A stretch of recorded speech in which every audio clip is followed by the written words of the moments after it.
Madame la présidente, madame la ministre, mes chers collègues, permettez-moi tout d'abord de remercier nos collègues du groupe communiste et plus particulièrement madame la sénatrice Assassi pour son initiative. Elle permet d'ouvrir utilement le débat sur l'évolution de notre politique de sécurité. Avant même de s'interroger sur l'opportunité de rétablir la police de proximité, car c'est ce que vous nous proposez, le rapporteur a indiqué qu'une grande partie des dispositions que vous cherchez à introduire relèvent du domaine réglementaire. On peut le regretter, mais l'organisation interne des ministères et la création de directions générales en particulier appartiennent encore au domaine réservé des ministres. Sur la forme également, il me semble que des propos quelque peu provocants auraient pu être évités dans l'exposé des motifs. Sans nier l'existence d'un malaise lié à la grande médiatisation de ce qui pourrait s'avérer être des manquements graves aux règles déontologiques, il me paraît nécessaire de ne pas surexploiter les ressorts de l'émotion.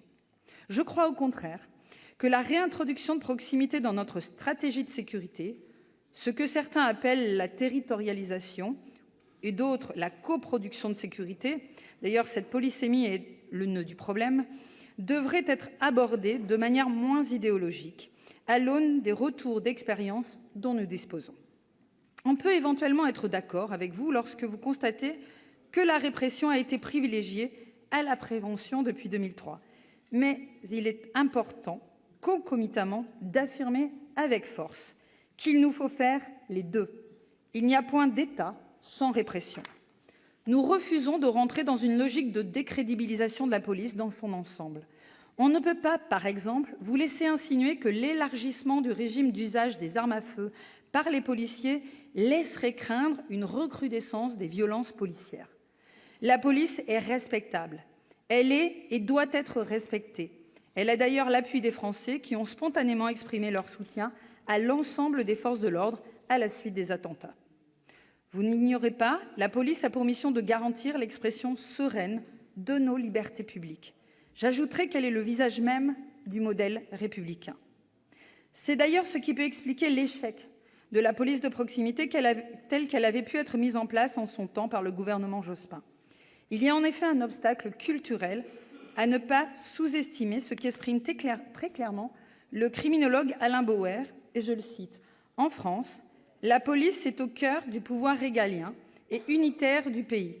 L'importation brute du concept de police communautaire, à partir de pratiques majoritairement anglo-saxonnes, relèverait d'un prévisible échec culturel et sans doute technique. » Et malheureusement, vous ne tirez pas les leçons de cet échec. Vous semblez occulter la principale cause de l'insuccès des brigades de proximité ayant poussé le gouvernement Raffarin à les supprimer.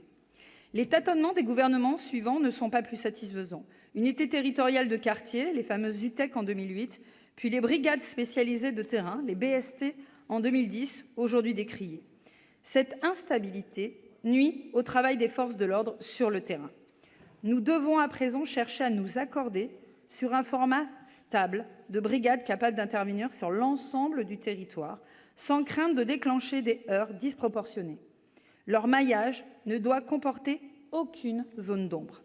À ces remarques s'ajoute l'ordre du jour des réformes annoncées par le gouvernement. Alors que le président de la République vient de proclamer la création d'une nouvelle police de sécurité du quotidien, dont les contours restent à définir, nous soutenons la volonté du chef de l'État de sortir de l'opposition stérile entre police de proximité et police d'intervention. Nous considérons que pour réussir, cette réforme devra consacrer une part importante de crédit à la formation des agents affectés à cette mission, en complément de ceux déjà fléchés vers les écoles de police traditionnelles. Dans ce dossier, je voudrais notamment émettre un satisfecit au ministre de l'Intérieur quant à l'approche coopérative qu'il adopte et qui se manifeste par son souci d'associer les agents de la police nationale à la réforme, en conduisant de larges consultations.